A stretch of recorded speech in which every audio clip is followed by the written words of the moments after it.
नमस्कार, मी यशवंत पवार, प्रदेश अध्यक्ष पत्रकार सुरक्षा समिती महाराष्ट्र।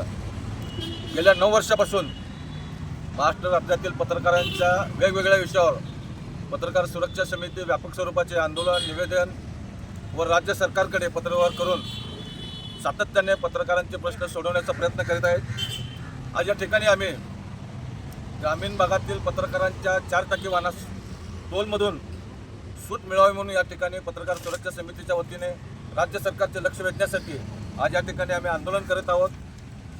पत्रकार हा लोकशाहीचा चौथा स्तंभ असून समाजातील वंचित पीडित घटकाच्या न्याय हक्कासाठी तो नेहमीच प्रयत्न करत असतो। ग्रामीण भागातील पत्रकारांच्या 4 चाकी वाहनाला सूट मिळावी म्हणून टोलमधून पत्रकार सुरक्षा समितीच्या माध्यमातून 16/7/2025 रोजी सोलापूरचे जिल्हाधिकारी यांना आम्ही निवेदन दिलं होतं की ग्रामीण भागातील जे पत्रकार वार्तांकन करण्यासाठी सोलापूर शहरात येतात।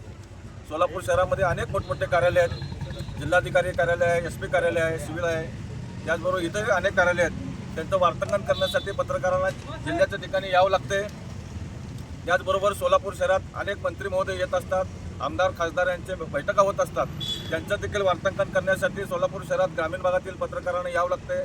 परंतु ग्रामीण भागातील पत्रकाराला शासकीय वार्तांकन करत असताना टोल भरावा लागत आहे। सदरची बाब अतिशय गंभीर आणि खेदाची आहे।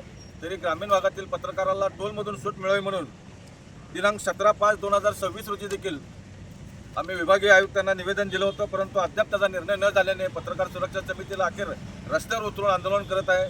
सदरची बाब अतिशय खेदाने सांगावं लागते। राज्य सरकारला माझी विनंती आहे की लवकरात लवकर पत्रकार सुरक्षा समितीच्या मागणीचा विचार करावा आणि ग्रामीण भागातील जे पत्रकार सोलापूर शहरात वार्तांकन करण्यासाठी येतात आपल्या वाहनातून, त्यांच्या वाहनाला टोलमधून सूट मिळावी अशी या ठिकाणी मी मागणी करतो।